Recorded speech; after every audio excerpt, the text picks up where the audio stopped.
असली रूप छुपाकर बहू ने सिखाया ससुराल को सबक। सुबह 10 बजे हॉल में सोफे पर विमला, गोपाल और पड़ोसी निशा और दीपक बैठे हुए आपस में बातें कर रहे थे। तभी विमला की बहू नीलम पुरानी सी अस्त व्यस्त साड़ी पहने हाथ में चाय नाश्ते की ट्रे लेकर आते हैं और सबको सर्व करती है। अरे वाह नीलम, चाय की खुशबू तो बहुत अच्छी है। चाय का सिप लेते हुए, वैसे बहू शादी को पूरे 5 साल हो गए, अब हमें खुशखबरी कब सुना रही हो? तुम भी निशा इस बांझ से क्या खुशखबरी की उम्मीद लगाए बैठी हो? इसके कर्म में माँ बनना लिखा ही नहीं है। अरे हाय राम, विमला दीदी, क्या आपकी बहू सच में बांझ है? नहीं दीदी, मैं बांझ नहीं हूँ। डॉक्टर ने साफ कहा है कि कमी इनमें ही है, मुझ में नहीं। इसीलिए मैं चाहकर भी माँ नहीं बन पा रही हूँ। हाथ मुंह पर रखकर, ये मैं क्या सुन रही हूँ? विमला दीदी, तुम अपने बेटे का इलाज किसी अच्छे डॉक्टर से कराओ। आजकल तो बड़ी से बड़ी बीमारी का भी इलाज मुमकिन है। जल्दी जल्दी चाय पीकर उठते हुए, अच्छा दीदी, अब हम चलते हैं, घर पर काम है।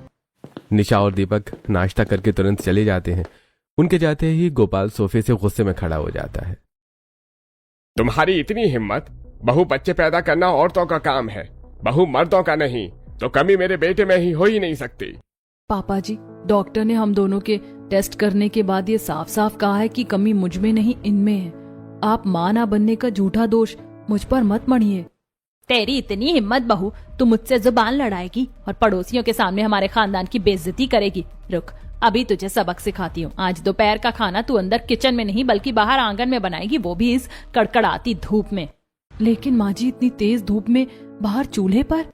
लेकिन कुछ नहीं, जो तुम्हारी सास ने कहा है वही करो, नहीं तो हमसे बुरा कोई नहीं होगा। जाओ। मजबूरी में नीलम को आंगन में चिलचिलाती धूप में आना पड़ता है। वो आंगन में रखे मिट्टी के चूल्हे में सूखी लकड़ी लगाकर आग जलाती है और पसीने से पूरी तरह भीगी हुई आंखों में आंसू लिए फूंक मार मार कर रोटियां सेकने लगती है। तभी पड़ोस की दीवार से शिवानी उसे देखती है। अरे नीलम, तुम इतनी कड़कड़ाती धूप में बाहर आंगन में खाना क्यों बना रही हो? वो आंटी जी, असल में। तभी नीलम की सास विमला अंदर से पैर पटकती हुई आंगन में आती है और, अरे शिवानी बहन, क्या बताएं, हमारी बहू का ही आज बड़ा मन था कि वो चूल्हे की रोटियां बनाकर खुद ही खाए और हमें भी खिलाए। हमने तो इसे बहुत रोका, पर ये बहू मानी ही नहीं। मुझे तो दाल में कुछ काला लग रहा है विमला दीदी। शिवानी को घूर कर देखते हुए, क्या काला होगा बहन? हमारी बहू हमसे बहुत प्यार करती है, बस। नहीं आंटी, दाल में कुछ काला नहीं है। मेरी सास बिल्कुल सही कह रही है। अच्छा ठीक है। इतना बोलकर वो अपने घर के अंदर चली जाती है। तभी नीलम पास ही रखे स्टील के लोटे से पानी पीने के लिए जैसे ही लोटा उठाकर मुंह से लगाती है, विमला झपट्टा मारकर उसके हाथ से लोटा छीन लेती है। ए बहू, पहले खाना पूरा बनाओ, बाद में पानी पीना, हमें बहुत भूख लगी है।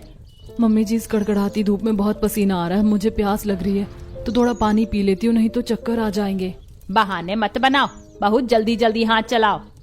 विमला लोटा लेकर अंदर चली जाती है। प्यासी नीलम कड़कड़ाती धूप से जूझती हुई जल्दी जल्दी चावल, दाल, सब्जी और रोटी बनाकर पसीने से तरबतर हॉल में आकर अपने सास ससुर को सर्व करती है। क्या बहू, सिर्फ रोटी, दाल, चावल और सब्जी बनाकर लाई हो? सलाद और रायता कहाँ है?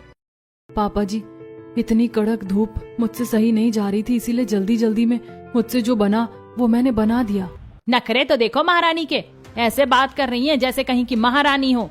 अब आंगन में खाना बनाएगी तो धूप तो लगेगी ही ना, चुपचाप खड़ी रहे और खाना परोस। नीलम चुपचाप उन्हें खाना खिलाती है। उनके खाना खा लेने के बाद नीलम सारे झूठे बर्तन समेटकर किचन में ले जाती है और वापस आकर खाना खाने लगती है। तभी, बहू, खाना बाद में खाना, पहले आंगन से लकड़ी की राख साफ कर दो, मुझे गंदगी बिल्कुल पसंद नहीं है। पापा जी, मैं खाना खा लूं? खाना बाद में खा सकती है, पहले जाकर साफ सफाई कर दो। नीलम हाथ में उठाया हुआ निवाला वापस थाली में रखकर आंगन की तरफ चल देती है। नीलम चूल्हा साफ करके कचरे के डिब्बे में राख फेंक कर वापस हॉल में आकर जब तक खाना खाने बैठती है तब तक 3 बज जाते हैं और कॉलेज से उसका देवर पवन और नंद रानी घर वापस आ जाते हैं। वो दोनों उसे खाना खाते हुए देखते हैं। भाभी, अभी तक आप खाना खा रही हो? हाँ, तुझे तो पता ही है कि तेरी भाभी को 10 लोगों का खाना लगता है, तो खाना खाने में देर तो लगेगी ही। बैग सोफे पर फेंकते हुए, भाभी खाना बाद में खाना, पहले मेरे लिए ठंडा ठंडा पानी ला दो और मेरे लिए भी खाना लगा दो, मुझे बहुत भूख लगी है। नीलम अपनी थाली छोड़कर किचन में जाती है। रानी को पानी लाकर देती है और उन दोनों के लिए थाली लगाती है। थाली में सब्जी, रोटी, दाल और चावल देखकर, भाभी ये क्या? आपको तो पता है कि मुझे सब्जी रोटी नहीं पसंद है, जल्दी से मेरे लिए पराठे बना दो और अचार के साथ सर्व कर दो।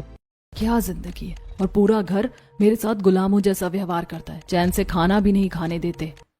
नीलम रसोई में जाकर पराठे बनाती है और अचार के साथ दोनों को हॉल में सर्व करती है। वो दोनों खाकर अपने अपने कमरे में चले जाते हैं। तभी विमला वहां आकर खड़ी हो जाती है। बहू, अब खाना खाने मत बैठ जाना, अभी मार्केट से सब्जी भी लाना है। भूखी और निराश नीलम बाजार के लिए निकल जाती है। ऐसे ही नीलम सीधी सादी, न कोई शान न कोई शौक, और अपने ससुराल वालों की हर बात मानने वाली थी। जब तक नीलम बाजार से वापस आती तब तक उसका पति राहुल ऑफिस से घर वापस आ जाता है। और जब वो बाजार से वापस आकर किचन में सामान रखकर अपने कमरे में पहुंचती है तो उसका थका हुआ चेहरा देखकर, क्या हुआ, आज बहुत थकी हुई लग रही हो, काम ज्यादा था क्या? बेड पर बैठते हुए, थकी हुई तो लगूंगी ही ना, मैंने आंगन में खाना बनाया और फिर चैन से खा भी नहीं पाई। तभी हॉल से विमला की तेज आवाज गूंजती है। बहू, कमरे में जाकर आराम करने लग गई क्या? अभी डिनर भी बनाना है। बेड से उठकर बैठते हुए, ये लो, फिर से आ गई एक नई फरमाइश। देखो, अब मम्मी पापा हैं तो कुछ काम बोलेंगे तो मना तो नहीं कर सकती हो ना। जाओ पहले डिनर बना दो, उसके बाद में बातें करेंगे। नीलम उठकर किचन में चली जाती है। डिनर बनाकर हॉल में पूरे परिवार को सर्व करती है। देख बेटा, 5 साल हो गए हैं और अब पड़ोसी भी पूछ रहे हैं खुशखबरी कब मिलेगी। तो बताओ क्या करना है आगे? क्या करना है का क्या मतलब है मम्मी जी? डॉक्टर ने तो साफ साफ कह ही दिया है। हाँ, हम भी जानते हैं कि डॉक्टर ने क्या कह दिया है, लेकिन तेरी माँ के कहने का मतलब वो नहीं है। वो कह रही है कि अब तू दूसरी शादी कब करेगा। क्या आप लोग इनकी दूसरी शादी करवाना चाहते हैं? और नहीं तो क्या बहू, कब तक तुम्हें ढोते रहेंगे? भाभी मुझे सब्जी दो। भाभी, अचार लाकर दो। नीलम उन दोनों को अचार और सब्जी देती है। खाना खाकर सब अपने कमरों में चले जाते हैं। नीलम भी खाना खाकर और घर का सारा काम करके अपने रूम में जाती है। बेड पर बैठे हुए राहुल को देखकर उसका दर्द बाहर आ जाता है। सुना अपने मम्मी पापा की बातें, क्या बोल रहे? तो क्या आप सच में दूसरी शादी कर लेंगे? नीलम का हाथ पकड़कर, नहीं, मैं तुमसे बहुत प्यार करता हूँ। मैं तुम्हारे अलावा किसी और के बारे में सोच भी नहीं सकता। मैं दूसरी शादी कभी नहीं करूंगा। क्यों करूंगा दूसरी शादी, जब मैं ये मानता हूं कि कमी मुझ में है। सीधी सादी नीलम अपने पति के प्यार की वजह से ससुराल वालों के सारे जुल्म आगे भी खामोशी से सहती रहती है। कुछ दिनों बाद गर्मी का मौसम बीतता है और बरसात का मौसम शुरू हो जाता है। फिर एक शाम ऑफिस से घर आकर राहुल अपने कमरे में अपना बैग पैक कर रहा होता है। तभी वहीं हमेशा की तरह अस्त व्यस्त साड़ी पहने नीलम कमरे में आती है। और क्या हुआ, बैग पैक क्यों कर रहे हो? कहीं जा रहे हो क्या? हाँ, ऑफिस वाले मुझे काम के सिलसिले में दूसरे शहर भेज रहे हैं। 5 दिन बाद मैं वापस लौट आऊंगा। राहुल अपना बैग लेकर हॉल में आता है। वहां उसके मम्मी पापा उसे जाते हुए देखते हैं। और बेटा, अपना ख्याल रखना और मन लगाकर काम करना। राहुल के घर से बाहर निकलते ही नीलम किचन में चली जाती है खाना बनाने के लिए। उसके किचन में जाते ही हॉल में बैठे उसके सास ससुर, यही सही मौका है बहू को परेशान करके घर से भगाने का। ऐसे तो वो जाएगी नहीं। वो दोनों मिलकर बहू को परेशान करने के अपने अपने प्लान बनाने और एक दूसरे के कान में बताने लगते हैं। तब तक उनके दोनों बच्चे भी वहां आ जाते हैं। इसी बीच मूसलाधार बारिश शुरू हो जाती है। कुछ देर के बाद नीलम खाना बनाकर लाती है और सबको परोसती है। गोपाल पहला निवाला मुंह में लेते ही चिल्लाने लगता है, अरे पानी पानी पानी, अरे इतना तीखा खाना। तुरंत पानी का गिलास देते हुए, क्या हुआ जी? अरे बेटे के जाते ही बहू खाने में मिर्च मिलाकर हमें मारने का प्लान बना रही है। नहीं पापा जी, मैंने खाने में मिर्च उतनी ही मिलाई है जितनी हमेशा मिलाती हूँ। चुप कर, तेरे कहने का मतलब है कि तेरा ससुर झूठ बोल रहा है। तेरी ऐसी हरकत और झूठ बोलने की तुझे सजा मिलेगी। बहू, आज रात तो आंगन में ही सोएगी। खिड़की से तेज बारिश की बूंदें देखकर, पापा जी देखो ना, बारिश हो रही है, बारिश में मैं कैसे रुकूंगी? भाभी, जैसी भी हो सजा तो तुम्हें मिलेगी और तुम्हें आज रात आंगन में ही बारिश में गुजारनी पड़ेगी। वो सभी जबरदस्ती उसे आंगन में भेज देते हैं। वो रात भर बारिश में भीगती हुई आंगन में बैठी रहती है। भीगने की वजह से बहुत बीमार पड़ जाती है। सुबह होते ही नीलम कांपती हुई अपने कमरे में जाती है और बिस्तर पर रखा अपना फोन उठाती है। ये तो मेरी बात सुनेंगे नहीं। मैं अपने मम्मी पापा को फोन लगाकर ससुराल वालों के सारे जुल्म बताऊंगी और कहूंगी कि वो मुझे यहाँ से ले जाए। नीलम जैसी फोन उठाती है तो डिस्प्ले में नो सिम का मैसेज देखती है। सिम किसने निकाल ली? तभी उसकी नंद रानी कमरे के दरवाजे पर आकर खड़ी हो जाती है और, भाभी, सिम मैंने निकाल ली। और हाँ, किसी से भी हम तुम्हारे साथ क्या करते हैं ये बताने की हिम्मत मत करना, वरना इससे भी बुरा तुम्हारे साथ होगा। इतना बोलकर रानी वहां से चली जाती है। उस दिन के बाद से जरा सी गलती पर नीलम को आंगन में बरसात या धूप में खड़ा कर देते, चैन से खाना नहीं खाने देते, यहाँ तक कि पानी तक नहीं पीने दे रहे थे। यहाँ तक कि जब वो अपने कमरे में सो रही होती तो उसके कमरे की लाइट भी काट देते। पूरे घर की लाइट तो है लेकिन मेरे कमरे की लाइट क्यों नहीं है? कितनी गर्मी लग रही है। नीलम चुपचाप ये सब सहती रहती है। फिर एक दिन उसके ससुराल वाले उसके सास ससुर के कमरे में इकट्ठा होते हैं और कितनी ढीठ बहू है हमारी, इतना कुछ सहकर भी घर छोड़कर जाने का नाम नहीं ले रही है। अपने ससुराल वालों के टॉर्चर सहते हुए और भूखी रहते हुए नीलम काफी ज्यादा कमजोर हो जाती है। फिर एक सुबह जब वो हॉल में सब लोगों के लिए ट्रे में चाय लेकर पहुंचती है तो चक्कर खाकर गिर जाती है। पूरे फर्श पर चाय और टूटे कप बिखर जाते हैं। भाभी, पूरी फर्श गंदी कर दी और मेरा कितना महंगा टी सेट भी तोड़ दिया।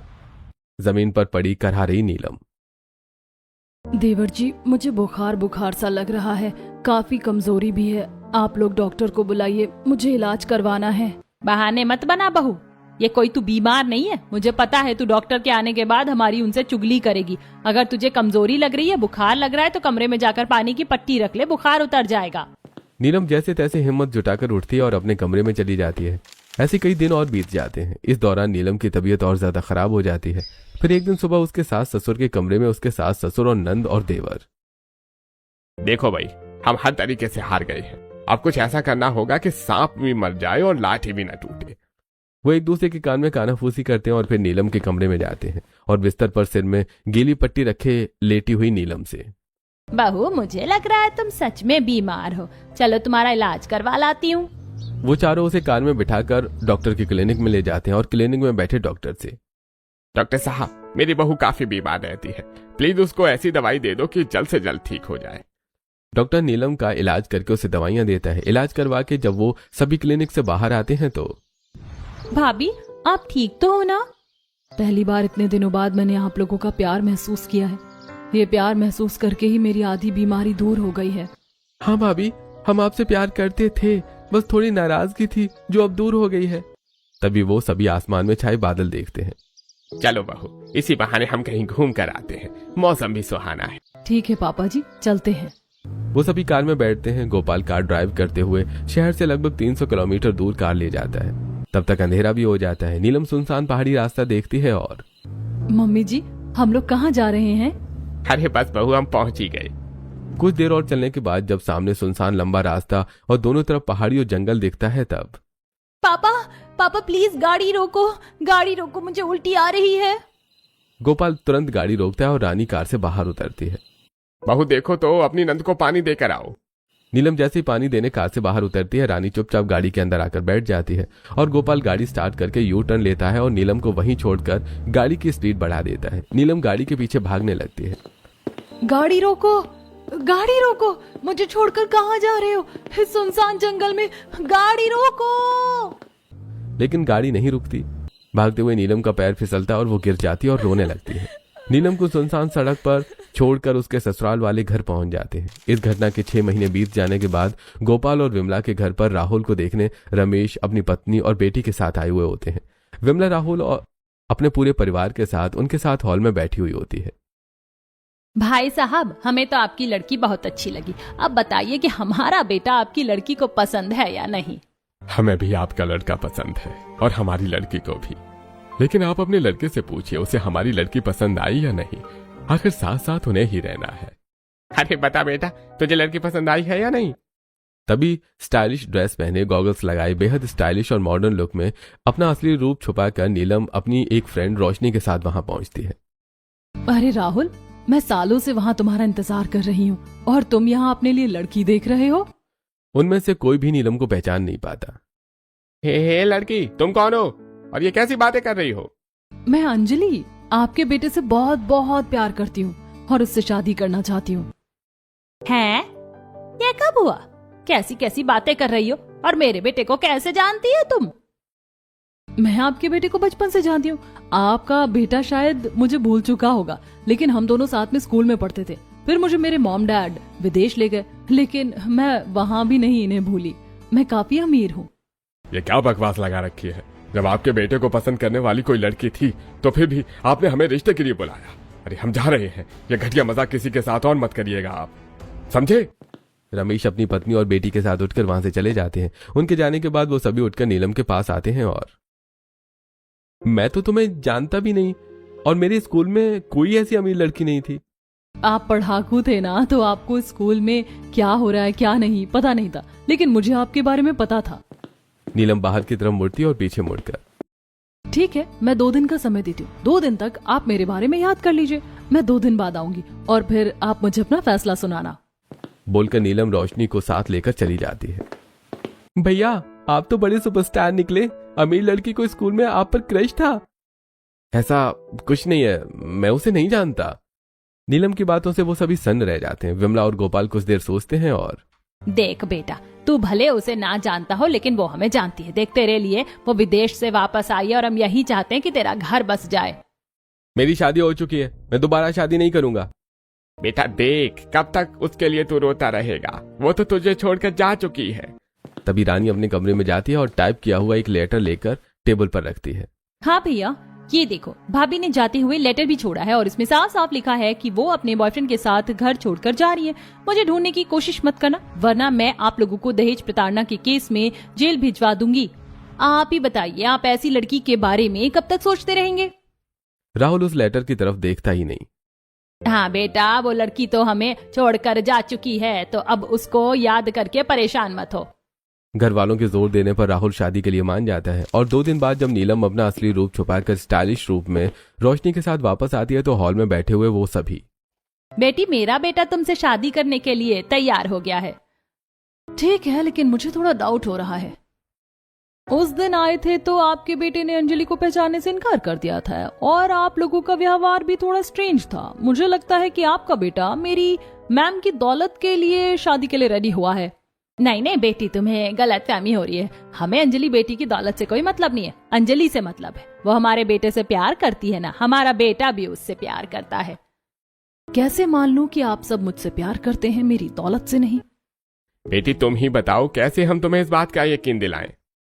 एक काम करते हैं, हम दोनों कुछ दिन यहीं रुकेंगे। आप लोगों का व्यवहार देखेंगे और हमें सब कुछ सही लगेगा, तभी रिश्ता पक्का करेंगे। हाँ हाँ ठीक है, आप लोग रुकिए ना। हाँ, हम आपकी खातिरदारी अच्छे से करेंगे। गोपाल और विमला उन दोनों को एक छोटे से कमरे में ले जाते हैं जो काफी गंदा है और बेड पर बिछी बेडशीट मैली है। इतना छोटा कमरा, इतनी गंदी बेडशीट, और यहाँ तो टीवी भी नहीं है। रोशनी बाथरूम का दरवाजा खोलती और तुरंत अपनी नाक पर हाथ रख लेती है। वॉशरूम एरिया इतना गंदा। अरे बेटी तुम चिंता मत करो, हम अभी बाथरूम साफ करवा देंगे, नई बेडशीट लगवा देंगे और टीवी भी लगवा देंगे। नहीं नहीं, आप वॉशरूम अभी साफ करो, मुझे वॉशरूम जाना है। गोपाल तुरंत अपने कमरे से टॉयलेट क्लीनर और ब्रश लाकर बाथरूम साफ करने लगता है।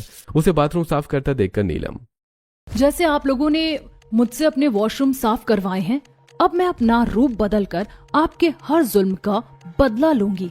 बाथरूम साफ करके गोपाल नीलम और रोशनी के सामने आकर खड़ा हो जाता है। बेटी हाँ, अब आप जाकर वॉशरूम यूज कर सकती हैं। तब तक हम तुम्हारे लिए एलईडी टीवी और बेडशीट का भी इंतजाम करते हैं। इतना बोलकर गोपाल विमला के साथ वहां से हॉल में आ जाते हैं। कुछ देर बाद नीलम और रोशनी हॉल में पहुंचकर सब लोगों के साथ बैठती है कि तभी तेज बारिश शुरू हो जाती है। वाह, मौसम कितना सुहाना है, कितनी अच्छी बारिश हो रही है। हाँ हाँ, काफी अच्छा मौसम है। इस मौसम में अगर गरम गरम पकौड़े और चाय मिल जाती तो मजा ही आ जाता। हाँ मेरा भी मन है, तो मैं अभी बना कर लाती हूँ। नहीं नहीं, मुझे गैस चूल्हे पर बने पकौड़े नहीं खाने। बरसात में अगर आंगन में मिट्टी के चूल्हे पर पकौड़े बने हो तो उसका स्वाद ही अलग रहता है। क्या बरसात में मिट्टी के चूल्हे पर? नहीं बेटी, काफी ज्यादा परेशान हो जाऊंगी। हाँ मैं समझ गई, आप लोगों को सिर्फ मेरी दौलत से प्यार था ना, इसीलिए ऐसा बोल रहे हो। अरे तुम गलत समझ रही हो। तुम्हारी होने वाली सास तुम्हारे लिए आंगन में पकौड़े बनाएंगी, हम सब मदद करवाएंगे। राहुल के अलावा उसके भाई बहन और मम्मी पापा तेज बारिश में आंगन में पहुंच जाते हैं। विमला, गोपाल और पवन बहुत सारी ईंटें जमा करके चूल्हा बनाकर उसके अंदर लकड़ी रखते हैं। रानी छाता लेकर बारिश की बूंदों से चूल्हे को बचाती है। गोपाल आग जलाने की कोशिश करता है और विमला जल्दी जल्दी कढ़ाई में पकौड़े तलने लगती है। नीलम और रोशनी हॉल में बैठी खिड़की से ये सब देखती हैं। आप लोगों ने मुझे बरसात में खड़ा रखा था ना, ये उसी बात का बदला है। उसके सामने वाले सोफे पर बैठा राहुल, क्या कहा तुमने? कुछ नहीं, मैं तो बस ऐसे ही कुछ सोच रही थी। तभी विमला पकौड़ों की प्लेट लेकर वहां आती है। उसके साथ बाकी के तीनों लोग भी होते हैं। ये लो, बन गए गर्मा गर्म पकौड़े। विमला और रोशनी जैसे ही पहला पकौड़ा खाती हैं। बेटी कैसे बने पकौड़े? एकदम बेस्वाद है, इसमें ना तो नमक है ना ही जीरे का स्वाद पता चल रहा है। चटनी कहाँ है? देखो, मैंने इतनी बरसात में तुम्हारे लिए प्यार से पकौड़े बनाए और तुम कमियां निकाल रही हो। कमियां तो निकालूंगी, अगली बार से थोड़ा ध्यान देना, अच्छे से प्यार से पकौड़े बनाना।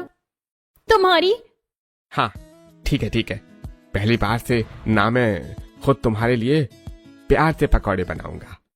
इसके बाद नीलम पूरे ससुराल वालों को अपनी उंगलियों पर नचाने लगती है। वो बाथरूम से गीला टॉवल ले निकलती है और रानी, गीला टॉवल छत पर सुखा कर आओ। बालकनी में अपने ससुर के साथ खड़ी जूस पीने के बाद खाली गिलास उसे देते हुए ये जूठा ग्लास रख दो। और अपने कमरे से खुद के टूटे हुए बाल लाकर हॉल में बैठी अपनी सास को देकर ये बाल डस्टबिन में फेंक दो। नीलम स्टाइलिश साड़ी और उसकी मैचिंग ज्वेलरी पहने अपने असली रूप छुपाए पूरे घर में घूमती और सब पर हुक्म चलाती। फिर एक दिन नीलम अपना असली रूप छुपाई रोशनी के साथ जिस समय आंगन में कुर्सी पर बैठी हुई थी, उसी समय पड़ोसन शिवानी वहां आती है और मैंने सुना है कि तुम विमला के बेटे से शादी करना चाहती हो, उसे बचपन से जानती हो। हाँ, तुम्हें पता नहीं उसकी शादी हो चुकी है। उसकी पत्नी बहुत सीधी सादी थी बेचारी, उसे ये लोग काफी ज्यादा तंग करके रखते थे। वो माँ नहीं बन सकती थी ना, इसीलिए शायद वो उसे परेशान कर रहे थे ताकि वो घर छोड़कर भाग जाए। आप इतना कुछ कैसे जानती हो? मैं सब कुछ जानती हूँ। मैं तो ये भी जानती हूँ कि विमला की बहू किसी के साथ भागी नहीं है। मुझे तो लगता है इन लोगों ने ही कुछ कुछ कर दिया है और झूठ बोल दिया है। आंटी, वो माँ बन सकती है, कमी उसमें नहीं है। नीलम से कुछ देर बात करके शिवानी वहां से चली जाती है। उसके जाने के बाद अच्छा, तो इसीलिए ये दूसरी शादी करने को तैयार हो गए। मुझे वहां जंगल में मरने के लिए छोड़कर मेरे ससुराल वालों ने बात फैला दी कि मैं अपने आशिक के साथ भाग गई हूँ। मुझे बदनाम कर दिया, लेकिन मुझे इन बातों से फर्क नहीं पड़ता। मुझे जानना है कि मेरे पति मेरे बारे में क्या सोचता है। ठीक उसी समय राहुल ऑफिस से आकर अपने कमरे में पहुंचता है। नीलम को राहुल के ऑफिस से आने का टाइम मालूम था, इसलिए वो तुरंत रोशनी के साथ उस कमरे में जाती है। उसकी आहट पाकर नीलम की तस्वीर देखकर रो रहा राहुल तुरंत तस्वीर छुपाकर अपने आंसू पोंछता है।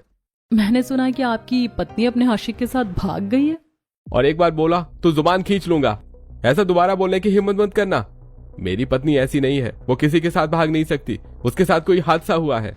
फिर आप शादी करने को तैयार क्यों हो गए? उसको ढूंढा क्यों नहीं? हाँ, मैं 5 महीनों तक उसे ढूंढता रहा, लेकिन वो मुझे कहीं नहीं मिली।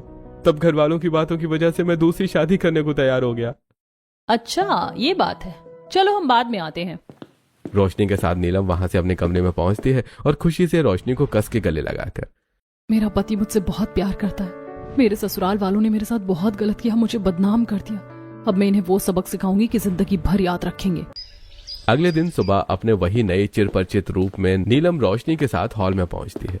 मेरी कॉफी कहाँ है? तभी किचन से विमला कॉफी का कप लेकर हॉल में आती है और नीलम को देते हुए ये लो बेटी तुम्हारी कॉफी। नहीं, मुझे ये कॉफी नहीं पीनी है, मुझे गाय के दूध की कॉफी पीनी है। तभी गोपाल भी वहां आ जाता है और बेटी, गाय के दूध की ही कॉफी है। नहीं, मुझे ऐसी नहीं, मुझे अपने घर के गाय के दूध की कॉफी पीनी है। एक काम करो, आप लोग गाय खरीद के लाओ, उसका दूध दुओ और कॉफी बनाओ। है नहीं, हाँ, अगर आप चाहते हो कि मैं आप लोगों को पॉजिटिव रिव्यू दूं और आपके बेटे से शादी करूं तो आपको मेरी बात माननी पड़ेगी। मरता क्या ना करता। ठीक है बेटी, मैं अभी लाता हूँ। गोपाल फटाफट घर से बाहर निकलता है और दोपहर को एक दुधारू गाय और बछड़े के साथ वापस लौटता है, जिसे वो आंगन में बांध देता है। फिर विमला उसका दूध दोहने लगती है और गोपाल गाय के सामने डंडा लिए खड़ा हो जाता है। नीलम और रोशनी बालकनी से वो सब देख रही होती है। तभी गाय विमला को जोर से लात मार देती है और विमला गिर जाती है। हाय माँ, मर गई माँ, ये क्या हो गया? अरे चुप करो, अब अमीरजादी को अपनी बहू बनाना है तो फिर ये सब तो सहना पड़ेगा। जब तक विमला उठकर बैठ पाती तब तक नीलम बालकनी से वहां पहुंचती है और क्या हुआ? कुछ नहीं, बस मेरा पैर फिसल गया था तो मैं गिर गई। अपनी हंसी दबाई नीलम वहां से हॉल में पहुंच जाती है। कुछ देर के बाद जैसे तैसे गाय का दूध धोकर विमला किचन में जाकर कॉफी बनाकर हॉल में नीलम को देती है। ताजे दूध की कॉफी का स्वाद अलग ही होता है। कॉफी पीती हुई नीलम वापस बालकनी में जाकर रोशनी के बगल में खड़ी हो जाती है। उसी दिन दोपहर में हॉल में नीलम, रोशनी और पूरे परिवार के साथ खानाकारी विमला नाक पर हाथ रखती है और कितनी बुरी बदबू आ रही है। एक काम करो, गाय का गोबर साफ करके आओ। अरे बेटी, हम खाना खा लें उसके बाद। नहीं, गाय का गोबर साफ करके आओ, मुझे बिल्कुल भी बदबू पसंद नहीं है। विमला और गोपाल खाना छोड़कर उठते हैं और आंगन में जाकर गाय का गोबर साफ करने लगते हैं। इसके चक्कर में कहाँ पड़ गए हम? मैं तो कहती हूँ इसे मना कर दो, मैं ये सब नहीं कर सकती। देखो, हमने अपनी सगी बहू को तो भगा दिया, अब इसे यहाँ से नहीं जाने दे सकते। इसकी दौलत देखी है, ऐसे कुछ दिन और बीत जाते हैं और फिर एक दोपहर अपने कमरे में अपने नए रूप में रोशनी के साथ बैठी नीलम बिस्तर पर रखी नई स्टाइलिश साड़ियां और नकली गहने देख रही थी। तुमने तो बताया था कि तुम्हारे घर वाले बहुत चालाक हैं, वो हमारे झूठ को 1 मिनट में पकड़ लेंगे और मुझे पहचान लेंगे। लेकिन हम इतने दिनों से रह रहे हैं, उन पर हुक्म चला रहे, लेकिन वो हमें पहचान नहीं पाए। कमरे के बाहर पोंछा लगा रही नीलम की नंद उनकी बातें सुनने लगती है। हाँ, ये रूप बदल कर यहाँ आना, मुझे डर लग रहा था, लेकिन अच्छा हुआ कि वो लोग मुझे नहीं पहचान पाए। उनकी बातें सुनकर रानी के होश उड़ जाते हैं। वो दौड़कर विमला और गोपाल के कमरे में जाती है और उन्हें सब बताती है। वो सब गुस्से में नीलम के कमरे में आते हैं। तू यहाँ रूप बदल कर आई है और हमें इतना परेशान करके रख दिया है। अभी मैं पुलिस को बताती हूँ और तुझे जेल भिजवाती हूँ। चल मेरे साथ बाहर। नीलम का हाथ पकड़कर घसीटते हुए वो दोनों उसे हॉल में ले जाते हैं। उसके पीछे पीछे रोशनी भी वहां आती है। चीख पुकार की आवाज सुनकर पवन और राहुल भी हॉल में पहुंचते हैं। क्यों, क्या हुआ? क्यों शोर मचा रहे हो? भैया ये देखो, भाभी अपने यार को छोड़कर यहाँ आई हैं और रूप बदल कर रह रही हैं और हमें परेशान कर रही हैं। विमला जैसे ही नीलम के बाल खींचने लगती है, नीलम उसे झटका देती है और नंद रानी को एक जोरदार थप्पड़ मारती है। रानी जमीन पर गिर जाती है। बस बहुत हो गया, अब मैं और झूठ नहीं सहूंगी। ये सब झूठ बोल रहे हैं। मैं किसी के साथ नहीं भागी थी, बल्कि आप लोग खुद उस दिन मुझे अकेले घर से दूर बीच जंगल में छोड़कर आ गए थे। वो तो अच्छा हुआ कि उस समय मेरी सहेली रोशनी वहां से गुजर रही थी। उसने मुझे देखा और मुझे अपने साथ ले गई। बेटा ये झूठ बोल रही है, इसकी बातों पर यकीन मत कर। हम सच कह रहे हैं। उसका टाइप किया हुआ लेटर भी है, ये देख। गोपाल उसे वही लेटर दिखाता है। आप लोग शायद झूठ बोलने में ये भूल गए कि मुझे टाइपिंग आती ही नहीं, मुझे कंप्यूटर चलाना आता ही नहीं है। गोपाल के हाथ से लेटर लेकर राहुल ध्यान से लेटर देखता है और हाँ, नीलम को टाइपिंग नहीं आती। इसका मतलब आप लोगों ने मुझसे झूठ बोला। लेटर फाड़कर राहुल नीलम के सामने आकर खड़ा हो जाता है। नीलम, फिर तुमने रोशनी के रेस्क्यू करने के बाद घर आकर सच्चाई क्यों नहीं बताई? मैंने सच्चाई इसलिए नहीं बताई क्योंकि मुझे पता था कि मेरे ससुराल वालों ने सोच समझ कर ही मेरे साथ ऐसा किया होगा। उस समय मैं काफी डरी हुई थी। जब रोशनी मुझे अपने घर ले गई, मैंने उसे सारी बातें बताई और उसने मुझे हिम्मत दी और ये रूप बदलने का आइडिया भी दिया। और मैं उन लोगों के झूठ में आ गया। राहुल गुस्से में नीलम का हाथ पकड़ता है। जिस घर में मेरी पत्नी के लिए प्यार नहीं, उस घर में मैं एक पल नहीं रह सकता। चलो यहाँ से। राहुल और नीलम जैसे ही घर से बाहर जाने लगते हैं, विमला और गोपाल उनके सामने आकर खड़े हो जाते हैं। बेटा हमसे बहुत बड़ी गलती हो गई जो हम बहू को नहीं समझ पाए, तो हमें माफ कर दे। नहीं, अब और नहीं। बेटा मुझे माफ कर दे। मुझे लगता था कि हम सही कर रहे हैं, लेकिन अब जब बहू ने हमारे साथ वही किया जो हमने उसके साथ किया था, तो हमें समझ में आ रहा है कि हमने बहू के साथ गलत किया। बेटा हमें माफ कर दे। पवन और रानी भी हाथ जोड़कर रोते हुए माफी मांगते हैं। अंत में नीलम का दिल पसीज जाता है। ठीक है, मैं आप लोगों को एक मौका और दे रही हूँ। अगर आप लोगों ने इसके बाद भी मेरे साथ कुछ गलत किया तो मैं एक पल भी यहाँ नहीं रुकूंगी और यहाँ से चली जाऊंगी। नहीं बहू, अब ऐसा कभी नहीं होगा। वो दोनों उन चारों की बातें मानकर घर में रुक जाते हैं। अपनी गलती मानने के बाद सभी घर वाले बहू के साथ प्यार से पेश आते हैं और उसे उसके असली रूप में ही अपना लेते हैं।